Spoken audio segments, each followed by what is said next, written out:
Hey guys, welcome back to What the Fat. Today I have on a very special guest, someone who I wish I could be sitting across the table from as he prepares some delicious meals because I salivate every time I look at his Instagram, and that's Chef Michael. You guys probably have seen him. He's was recently on MasterChef, and we'll jump all into that. But Mike, man, welcome to the show.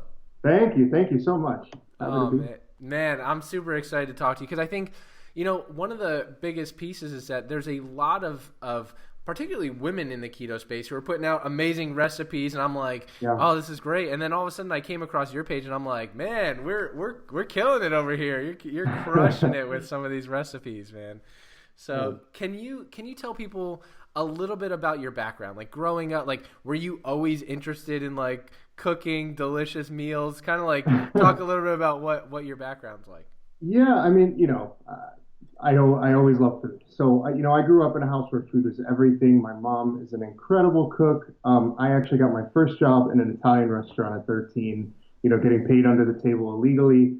Food has always kind of been my life. And I think that, working through restaurants, working through food, my passion for food turned into maybe an unhealthy relationship. So naturally, as I kind of grew a little older, got closer to my 30s, I started packing on the weight.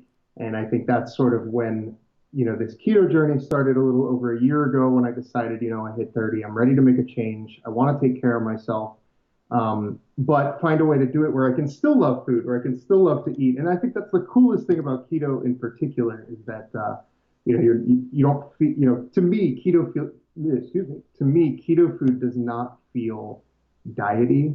It's not like these little, I don't know, like plain lettuce. You could eat bacon and butter and, all the great stuff. The high fat aspect of this as a chef has been particularly interesting because I'm able to, impart a lot of flavor into my food, which I think is a problem with other, diet forms. So, turning my love of food into, finding a way to make that keto and fit within macros has been a challenge and, a particular point of interest for me.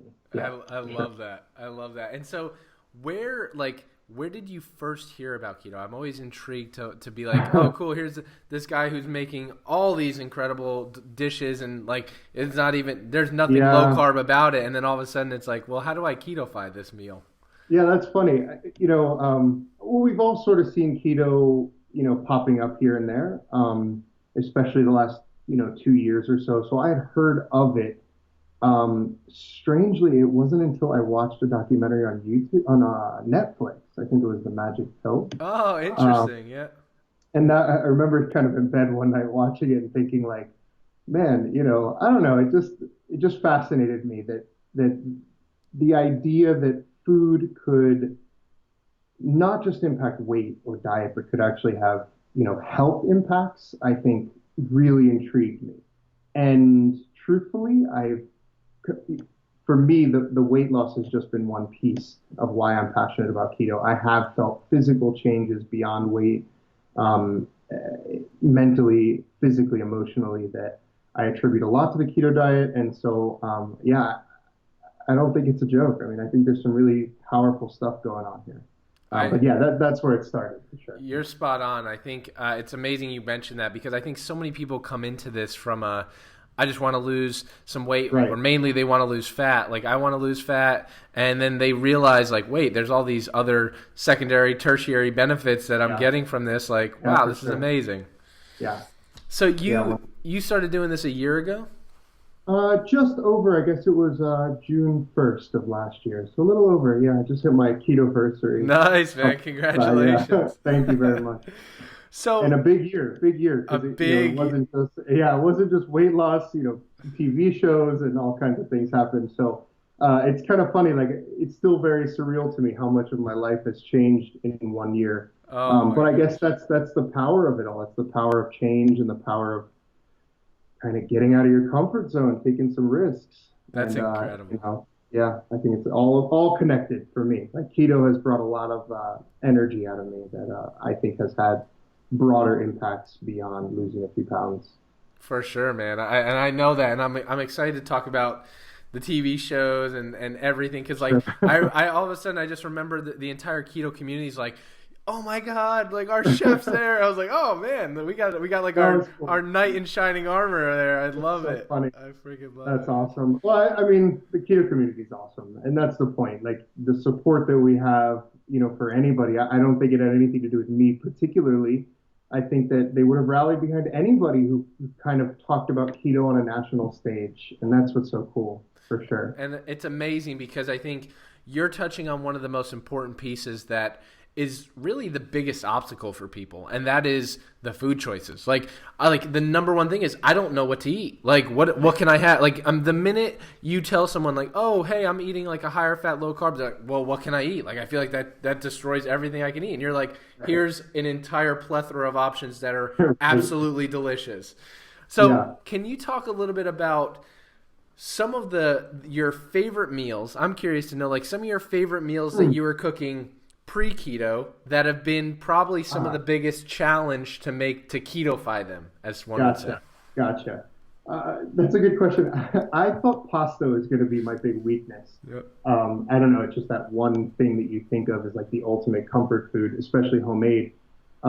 Strangely, that one hasn't gotten me. The one thing that's gotten me has been like rice or like rice noodles, like ramen and dumplings. Like I'm really into Asian cuisine of all varieties, so Japanese, Chinese, all of it, Thai. And man, I do miss a good fried rice. I miss some good dim sum, like an amazing dumpling. And those are the kind of things that are really hard for me to recreate. I've tried and failed. We've all done, cauliflower fried rice and things like that.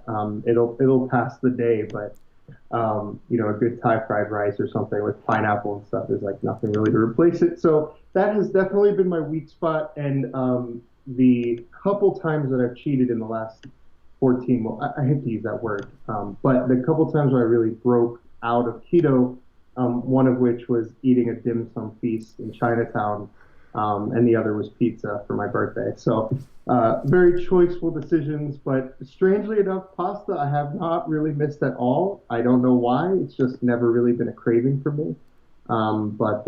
Yeah, for sure, noodles. For sure. Now, with the pasta, because I always get this question, coming from an Italian background, that's the number one question my family has, like, pasta. Like, there's a couple ways to do it. What have you, I mean, you have shirataki, you have zucchini noodles, you have palmini, you have, what are some of what have you found to be the best that you incorporated in? I actually found it's not like the cleanest keto option, but I found an edamame pasta that I'm kind of obsessed with. I've only had it a couple times because it still clocks in somewhere around like 9 net carbs or something like that for a serving. But for once in a while, it's awesome. It actually, I don't know if it's like the starch in the pea or the bean or whatever edamame is. But it definitely bites like pasta, so it's the closest for me. I do use shirataki in like Asian dishes, so like I do like a coconut curry and some things like that it goes great with. But I don't find shirataki to feel like Italian pasta. To me, it feels more like a rice noodle. Yep. So yeah, that edamame pasta, if you can find it. I am curious. I found a black bean pasta, which again is a bit higher in carbs. But I found it at Costco recently. I have not made it yet. It'll be a treat for me one day because it's still bean based, which I'm really not typically going for, but it's still a great alternative if you're really having that craving. I haven't tasted it yet, so I don't know yet. But some of these bean and pea pastas are coming out. The palmini is awesome. That's a great choice for sure. Yeah, that's the one I found to be the closest because I think a lot the shirataki you need to wash it like 25 times but because some people get freaked out with the fishiness of it, but like I still enjoy it. Like you said, I think that's a perfect pair with the Asian cuisine because I love Asian cuisine as well. But the palmini, like for my mom, for like a nice like spaghetti, like it's the closest she's gonna get. It's for sure. That's awesome. I mean, it's nice that we're getting all these options. I still feel like for me, my general approach to keto has been, more based on creating new flavors and dishes that are not trying to be something else. Does that make sense? Yeah. Often I find myself like slightly disappointed, if I'm being honest. When I'm having Sure. these alternative pastas or, alternative breads or cookies and stuff. To be honest, I often get kind of disappointed because I want that cookie with like, the real deal thing. Right. So I feel like it almost teases me and makes my brain want the real thing more, not less. So personally, for me, I try to avoid a lot of the replicas, except for like once in a while, like I said. So I'll only do pasta. Really, I've probably only had pasta at all, maybe 3 or 4 times in the last year. Even like Wow. alternate versions. I just if it's not the real thing, I kind of just like feel it's not worth the carbs, I guess. Right. But like last night, I made like this huge pot of like pork meatballs in marinara, and I just eat a big bowl of it without the pasta. Like a friend came over and she was like, "Well, are we gonna have pasta with these meatballs?" I'm like, "No, it's just a big bowl of meatballs and as much cheese as you want." I mean, I'd almost rather do that than have a pasta that I'm not in love with, if that Right. makes sense. It's just worked for me, and we all find our ways. For sure. Now, going off that, what are your top three favorite things to make? I'm very Wow. curious to hear about the keto things. Keto. Yeah, yeah, yeah. Weeknight dinners, obviously throw a steak in a cast iron, I'm happy. I'll Right. toss in, after I cook the steak with like, the juices that are kind of burnt on the pan, I'll toss in a bunch of mushrooms. Mm. You hit it with some wine or a splash of liquor, catch it on fire. It looks really fancy. Yeah. Kind of like a quick flambéed mushrooms, and you pour it on top of the steak. So yeah, I mean, a ribeye all day for me is an easy choice. Um, that's tough. I'd really have to think about it. I cook, different all the time. I love roasting chicken. So, Mm. whole roasted chicken with whatever seasonings or crust. Like, one little trick that I've found, I don't know if this is like a thing, but I'll kind of coat the chicken that I'm going to roast in mayo. Mm. And then you could sprinkle seasonings on top of that. It really sticks. But the mayo kind of makes this crust form around the chicken skin. And Yeah. it's just super flavorful. And it just gets, and obviously it's a lot of fat added to a typically lean meat. So, yeah, whole roasted chicken for sure. Steak. Man, that's a good question. I mean, I'm a big fan of breakfast for dinner too. So a good steak or bacon and eggs and stuff for dinner. I Bacon mean, and eggs. those are kind of my go-tos. I do. Oh, that's a good one. I do make like slow cooked pork a lot. Mm. Uh, you could either do the slow cook or just in a roasting pan. So that would probably be my third choice actually over breakfast. Is like slow cooked pork, like carnitas Oh style. yes, yes. Yeah, yeah. Those are probably my three favorites. Yeah. So, where did your culinary experience come from? Like, did you go to school for years to do this, or Oh, is it learning on the fly? no, I mean, I've worked in restaurants, like I said, for, almost my entire life until, ironically, the last few years. Um, I just kind of learned by watching the chefs in the restaurant, from my mom, just from studying. I mean, I'll sit and watch YouTube videos for hours. Yeah, I mean, the whole thing was kind of a surprise because I was one of the few people on the show, that had absolutely no training formally, Wow. which I think put me at a slight disadvantage, but at the same time, kind of made me really proud of it because I never expected this to go anywhere. I mean, honestly, we started with like 20,000 people to try it out for the show. So for me, the whole thing was almost, a haha, like, let's just see what happens, screw it, let's just have fun with this. I never expected to get on the show. I mean, I didn't expect to get through the first round of auditions. So, every time I got through a layer, I was shocked and I was super proud of myself. And then there's a group of like, I can't say the exact number legally, but there's a group of us much larger than what actually started on the show that were flown out to LA. So my whole goal from the beginning was like, I just want to be flown out to LA. Like to me, that was like the ultimate goal. Like be flown to Hollywood to try out for a TV show. That to Right. me, that would be like, the goal of the goal for me. And then it kept going. I did get flown out and then it kept going another round and another round. So, I'm very appreciative and frankly still sort of surprised about the whole thing because, 6 months ago I was, a nobody. I mean, I'm still a nobody, but you know what I mean. This all sort of happened, on a whim, and It's taught me a lot about myself for sure. It's taught me a ton about myself, and just about the power of taking a risk, giving something a shot. I think that I'm sure you understand. I'm sure everybody who's listening to this has sat in their head and doubted themselves, and came up with all the reasons why it wasn't going to work. And you can imagine for me that was a constant. I'm not good enough. There's people there who have worked in restaurants or been to culinary school and, yada, yada, yada. And I'll look at people's Instagrams and think like their food is even more high end or whatever. It's so easy to find a million reasons why you're not good enough. It's much easier than the other way. So, I think this whole thing has taught me a lot about, uh, not doubting so much and giving things a shot. You might surprise yourself. You might kind of discover things about yourself that you never knew existed. And I think that's lessons that I will take with me the rest of my life for sure. And that's why I feel like this whole year has really been fundamentally changing for me, as a person, and will sort of set my whole life path, in a totally different way. And in many ways, that really started with day one of keto, because I never would have tried out for a show. I never would have made my Instagram account, which is ultimately what the show saw and used to invite me to New York for the first round of auditions.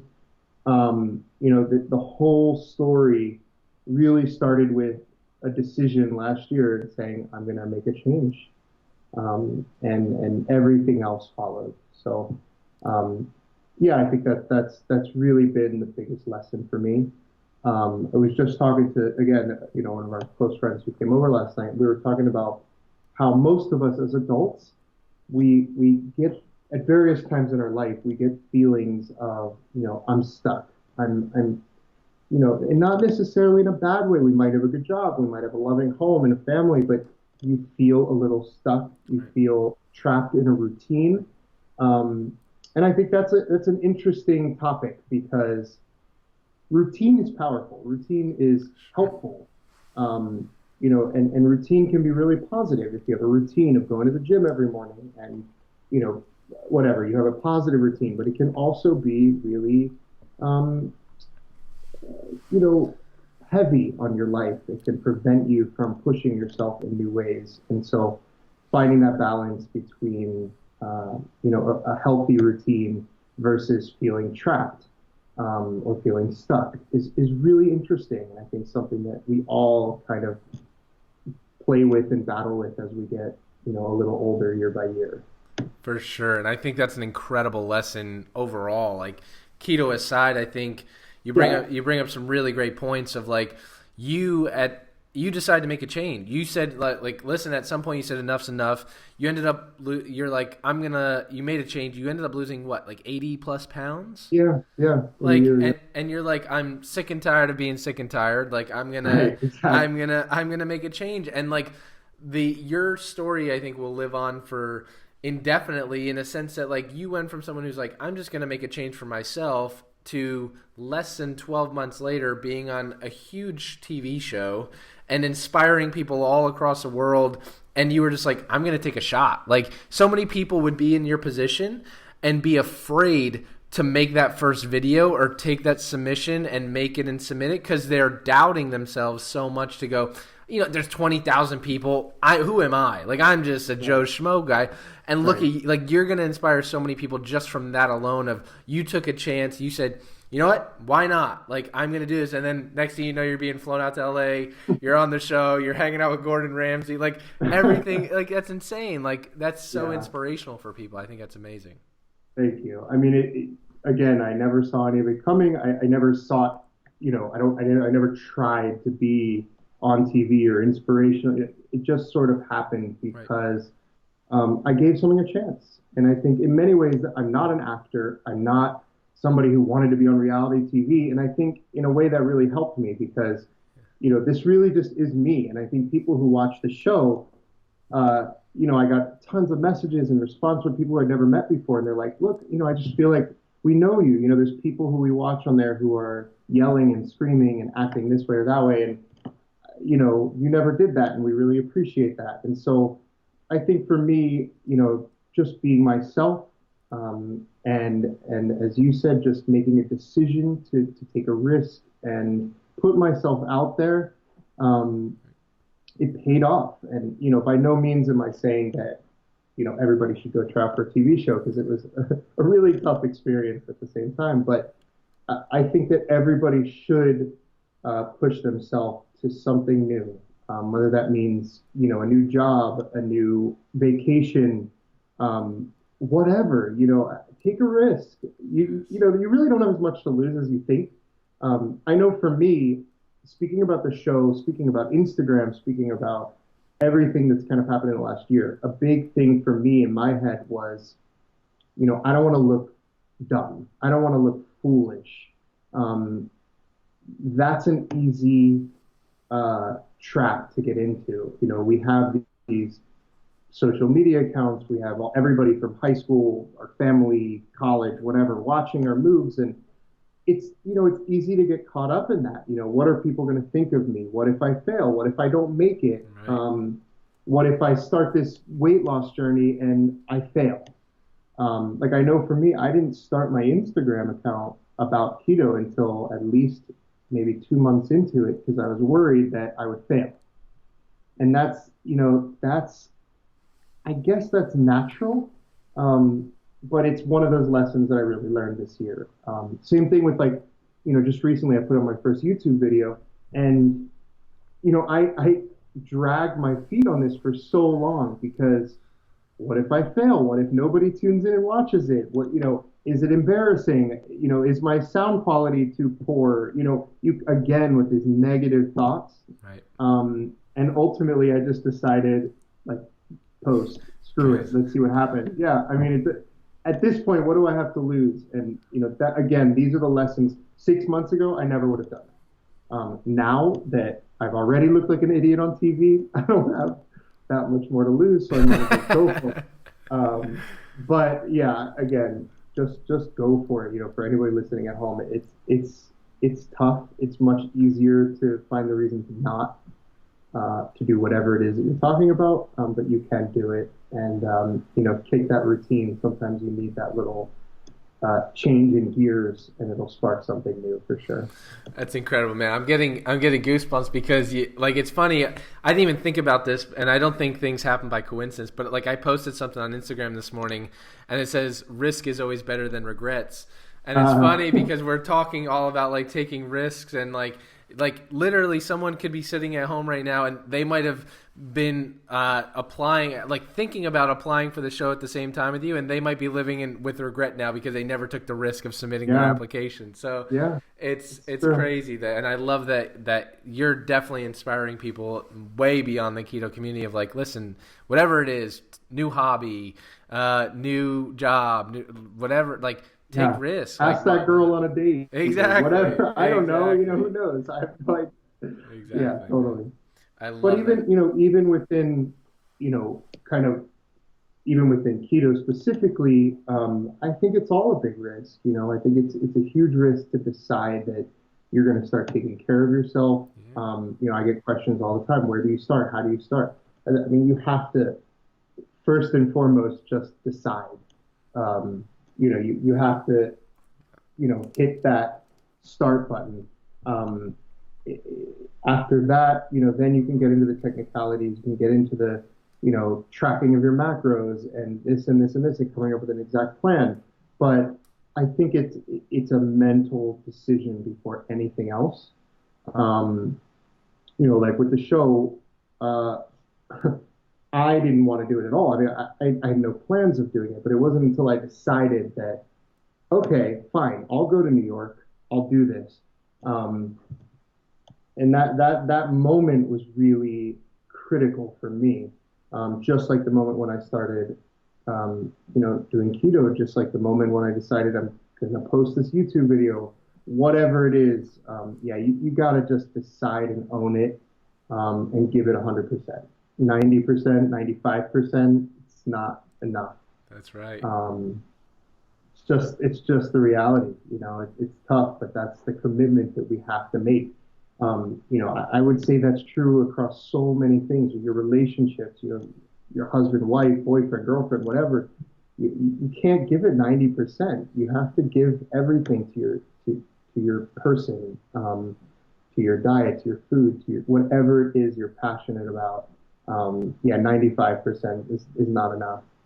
I love that, man. You got me fired up, ready to go run through a wall. I love, I love it, man. That's Don't do incredible. that. Okay. No, but I think it's so true. You're hitting the exact points that people need to hear, and it's the reality of the situation is you need to commit. You need to decide with whatever you're going to do, and you made a decision.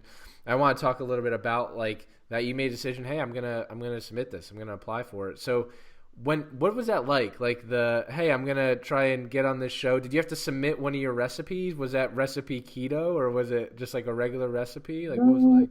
no, so we didn't actually submit a recipe. They wanted pictures of our food. They wanted links to our Instagram. And then they asked a couple of like written questions, like if your friends knocked on the door and surprised you for dinner, what are you going to cook? Oh, interesting. Um, Yeah. Stuff like that. Kind of like funny. I guess they were trying to understand how you think. Sure. So no, actually, the initial application was really, really broad. It was like 3 or 4 questions. Upload 3 pictures, a picture of yourself and your Instagram. Because again, like that's just this very broad level screening. Um, then I got a phone call like 2 weeks later. I actually forgot that I'd even applied. It was like I don't know if I forgot, but I gave up. Like I never really thought anybody would call me, Right. truthfully. Um, so I remember I was sitting in my office and like maybe 2, 3 weeks later, I get a phone call from like an unknown number that said Los Angeles, California. I'm like, okay, and just pick up. It's like, hey, it's so and so. Can you be in New York in 3 days to meet with our producers? I'm like what? What? Who? Crazy. And that was when the food really started. I actually had to cook a dish for one of Gordon's like chefs that work for him, like chef consultants. And I cooked a very keto dish. I had explained keto from the start. They had known that through my Instagram, and that was always sort of my message. So all of my audition dishes were keto. Once I got to the show, we have to cook what they tell us. Right. Very rarely, unfortunately, I wish there was more of it, but very rarely did we cook creative, like our own dishes. It was typically like, these crazy environments where they tell us what to cook, make this apple pie or whatever. Which was interesting because a couple months before I started filming, a producer called me and said, "Hey, I know you're keto, but like heads up, you should start practicing. You should start practicing desserts because basically once you get here to film, we're not going to give a crap about about your keto." And not to say they didn't care, but again, the challenges that we were given were, everybody like the vegan on the show had to make meat, and like that's just how it was. We all had to cook the same stuff. But yeah, they actually gave me a heads up. I think it was maybe 6 weeks out, and said you might want to start practicing your desserts. And I did. I made a list of all the very non-keto desserts. Everything pies, cakes from scratch. I mean, I can't even list. It was a huge list, and basically went down and learned everything and studied because again, like I really hadn't studied desserts even before keto. I didn't have a particular sweet tooth. I'm not like a baker.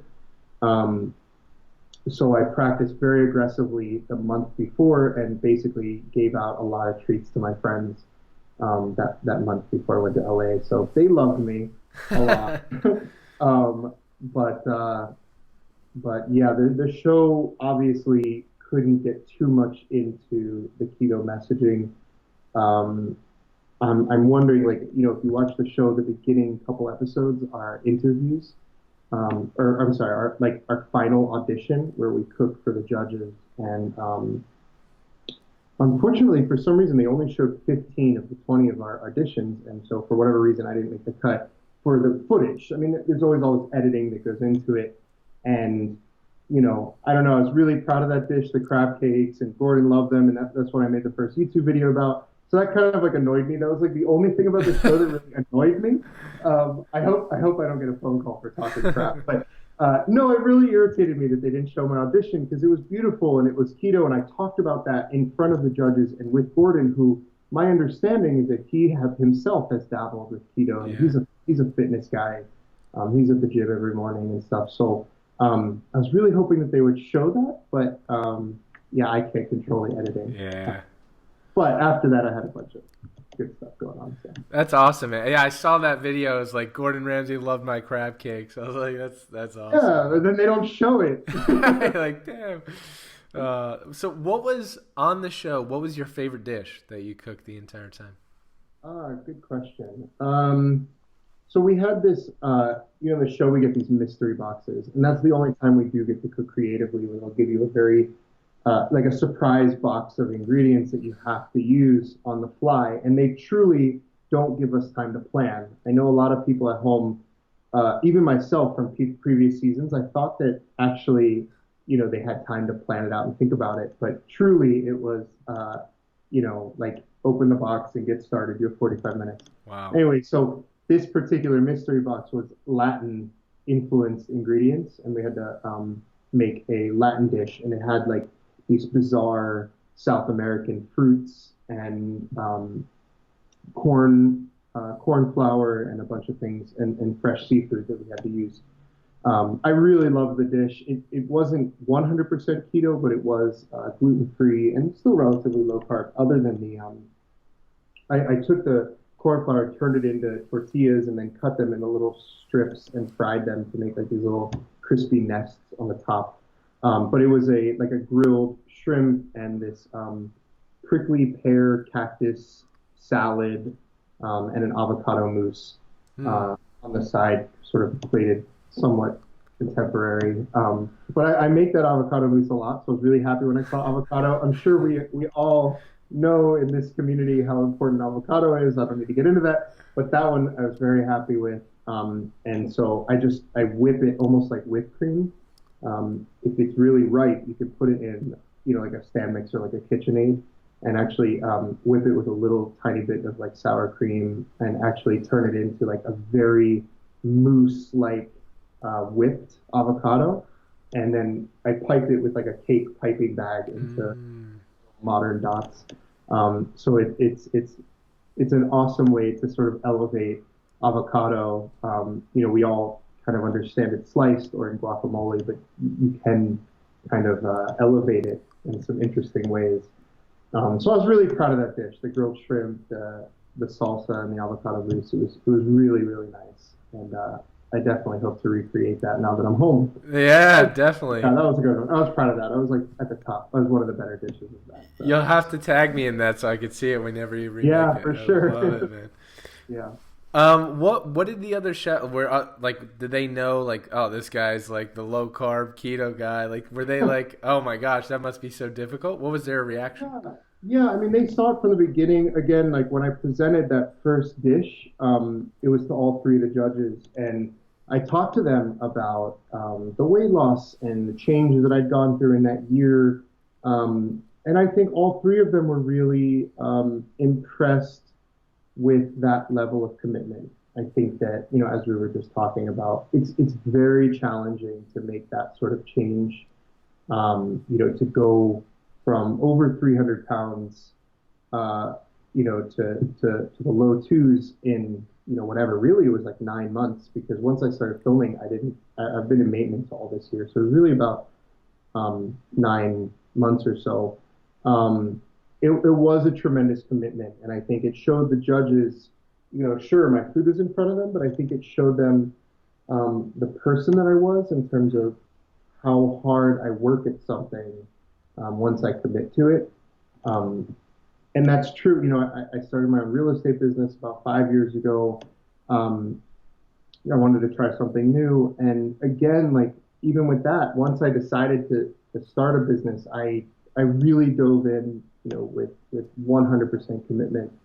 And being a business owner is consuming. It's a day and night job. I know a lot of people want to quit their office job, want to quit their day job and open a business, and I can't recommend it enough because of the satisfaction. Because you create your own, I don't know, baby out of it. You know what I mean? Right.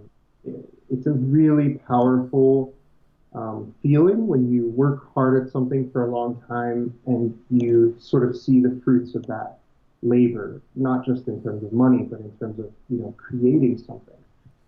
That's what I love about the kitchen on a shorter term. I love kind of taking abstract ingredients and you create something. You look at the plate when you're done and you're like, wow, I did that. Yeah. It's Right. really satisfying, but it's a lot of work. Owning a business is a lot of work. And, running a business is a lot of work. It's day and night. You don't just get to clock out. And I think that when I was auditioning with the judges, they really recognized that and were talking to me about that, you're somebody who was able to start their own business, was able to make these changes in their life, and still walk in here with a beautiful dish as well. And I think that was a big part of it. So, yeah, I think that all of that made a big difference. That's incredible. Now, being on this show, like, what was your biggest takeaway? Like, what's the big thing that you can take away now? And after you're like, hey, I was on there with all these other contestants. I was on there with Gordon Ramsay himself. Like, what's your biggest takeaway you could take away? First of all, if I'm being honest, I'm still figuring that out. Mm-hmm. A side of me, so it's hard for me to sort of express it because I'm still understanding my place in all of this, in that I want to get back into food as my career. Restaurant world is tough. Working in a restaurant is really, really hard. And that's one of the reasons why I wanted to move into real estate, because I thought, I like weekends. I like kicking my feet up at night. I don't want to be in a 120-degree kitchen for 16 hours a day. There's certain lifestyle decisions that I made for myself. That being said, this show has reinvigorated my passion for cooking at a level that is hard for me to explain in words. I'm fired up. I'm motivated. I'm excited. I'm passionate. And so now I'm at a point in my life where I'm trying to figure out, now at 31, almost 32, what do I do with this? And that's bizarre to be thinking about major life changes again after I already did that 5 years ago.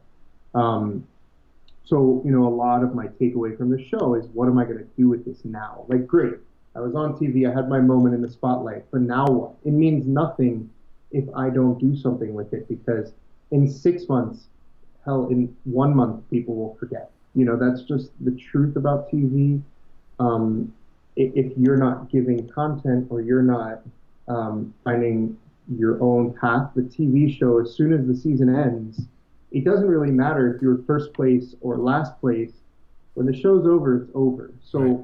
I think a lot of people in my life, and who maybe know me or don't, assume that I'm on this path of celebrity, or something great is about to happen. And the hard truth of it is that it's just not going to happen that way. I have to build my own success out of this. And that's true with any of us. It's true for people who have, 200,000 followers on Instagram or whatever. Like, you could say all these things, but at the end of the day, we're all just people. Mm-hmm. And we all have to build our own success and work for it. Nothing is being handed to us. And so I think for me, I'm in the process of figuring out exactly what I'm doing with this newfound excitement around food.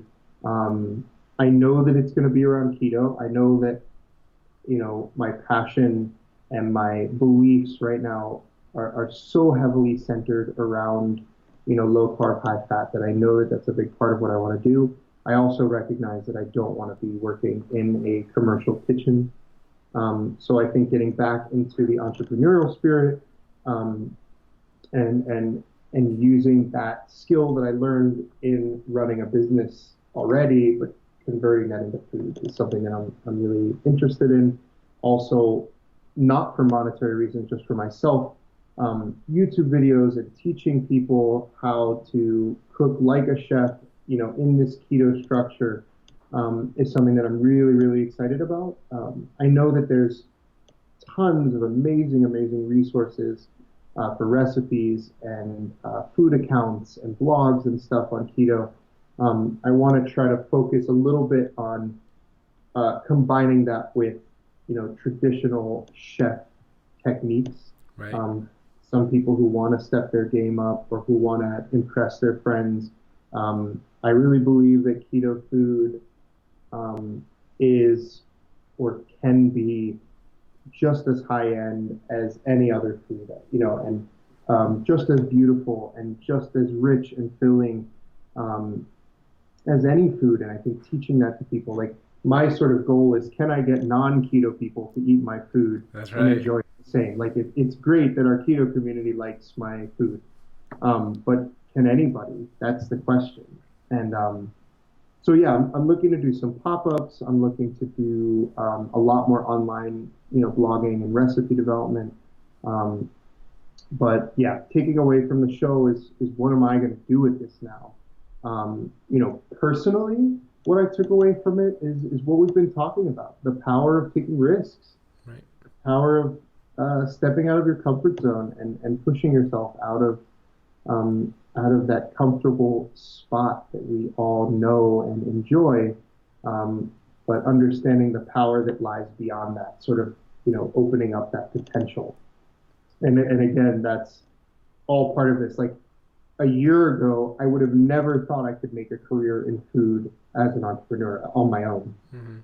I mean, I could get a job at a restaurant, but I never would have believed in myself enough to think that I could do that, or that anybody would care enough to make a YouTube video or anything about it at all. So, yeah, I think I really discovered confidence. I really discovered my own sort of empowerment, I guess. And I know some of this stuff is almost cliche sounding, but it's honestly my experience. Right. And I think you inspire, I think you have a tremendous future ahead. And I think you're spot on in the sense that, like, at this point, you've been on TV, you've done all this stuff, and right now you're in a prime opportunity to figure out what you want to do and go forward. So I mean, we could talk offline as well. Anything I could do to ever help you, I'm 100% in, because Thanks. I think what you're doing is incredible, and I think you've inspired so many people. Because a prime example is like my brother. My brother is significantly overweight, and he's very similar in a sense that, like, he's not like, I can go out and be like, oh, I'm fine going out and getting a burger without a bun or getting a Cobb salad. He's like a food critique. Like, he's like, Right. no, like I like this and I like this. Right. Like, so he fought, like, I made sure he follows your page, watches it. And I'm like, people like that need someone like you as a forefront leader, being like, hey, you can make delicious meals. He's one of those people that you were just talking about that is like, he's been keto, he's dabbled in and out, but he's more of a non-ketoer that you need to get to eat your keto meal and be like, damn, this is legit. Like, this is really good. So I appreciate that. Well, and something that I've talked about with my account, particularly, like, typically what I'm posting is a little bit more like plated and, pretty. But the truth is, for me, if I'm being honest, I don't cook that way every night. Right. It's impossible. I'm not going to sit there and make like 3 sauces and pickled vegetables. Like I'm not. It's just like I work, 6 days a week. Like it's not possible. So I think that understanding, realistically how to make delicious food at home, but then also understanding when to treat yourself. Yeah. And for me, because I can't go to a nice restaurant, like I love going out to nice restaurants and when I can. And so for me, being able to do that at home, because I am such a foodie, is really exciting for me. But is it something I do every day? No. And I don't think that's a reasonable expectation.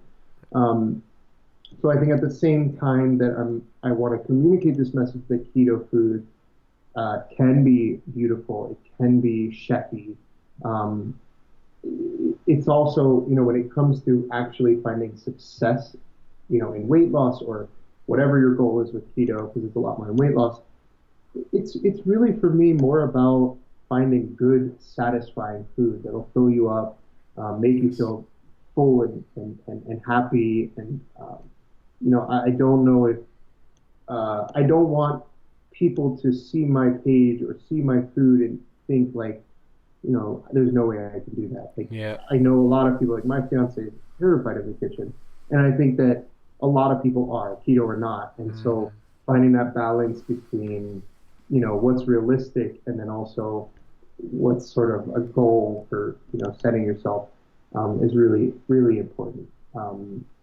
On a daily basis, like I said, I'm just having like a big bowl of meatballs or, Right.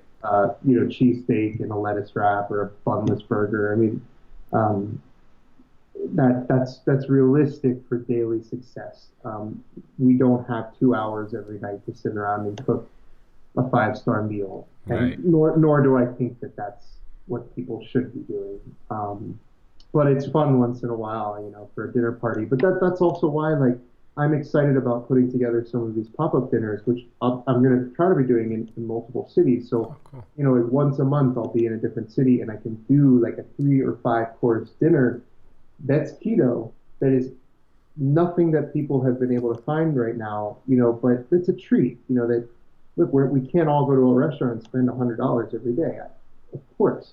But once in a while, it's I think it would be really exciting, even, and I'm just thinking about myself, like, I think it would be really exciting for me to go to a restaurant and then have like a keto chef's tasting. Yeah, That for to sure. me would be a really beautiful experience. And that's ultimately what I want to do with this is create that experience for people as a treat. But again, do I think that's a daily expectation? Of course not. No. Right. Well, you'll have to let me know whenever you start doing those Yes. tours, because Tampa should definitely be a spot because we have a huge crowd here of keto people. So Awesome. for Yeah, I sure. think first stop will be Austin. Okay, love So it. yeah, first stop will be Austin. Love it, man. Well, man, I appreciate it. I don't want to take up too much of your time. I think there's so much Thanks a lot. that people can take out of this episode. Keto, non-keto, just inspired to take action. Before we leave, one question I always ask everyone at the end of this is, if God forbid something happened tomorrow, what legacy do you want people to remember you by and be like, you know what, what do you want people to know or remember you by? Wow. Okay. That's a big question. It's deep.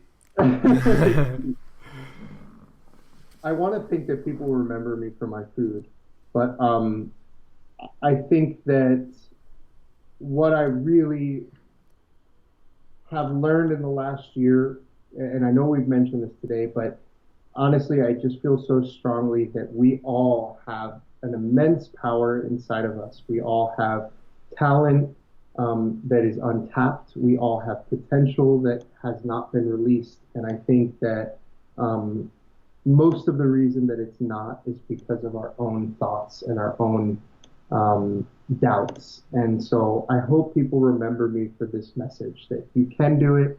You absolutely have the power within you.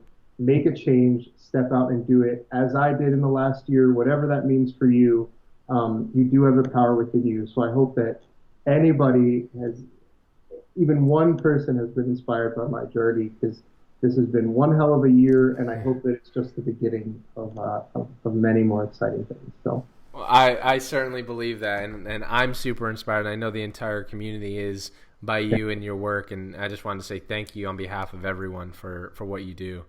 Thanks, Ryan. You too.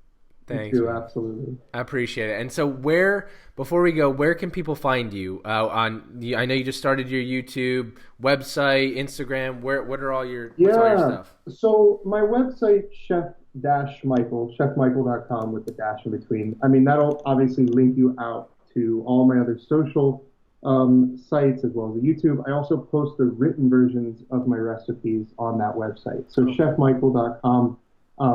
On Instagram, chefmichael.keto, and then my YouTube channel, which is the Keto Chef. Love So if it. you just search that, you'll definitely find me. I'm putting out a bunch of content. I have a new video coming this week about some sort of chef hacks, making beautiful sauces to go with your meals. So I'll talk more about that coming up this week on my Instagram. But I have a new video coming out this week at the Keto Chef. Awesome, man. So we'll link all that stuff up so you guys can find it and definitely see what's up with Chef Michael. I love it, man. Well, thanks again, brother. I really appreciate your time. Congratulations again. I know it's been a Thank you. whirlwind Thank of a you. year, but I truly believe you're just getting started, man. And anything, Thanks a like I lot. said, anything at all I could do to help, please let me Same know. to you. Same to you, man. I hope to talk to you soon. Awesome, brother. Well, appreciate you Thanks. guys. Make sure you go check out Chef Michael. He's got incredible food, everything, inspiration. Just the guy's a tremendous, tremendous human being. So appreciate Thanks. you guys, and we'll talk to you soon. Thanks. Take care.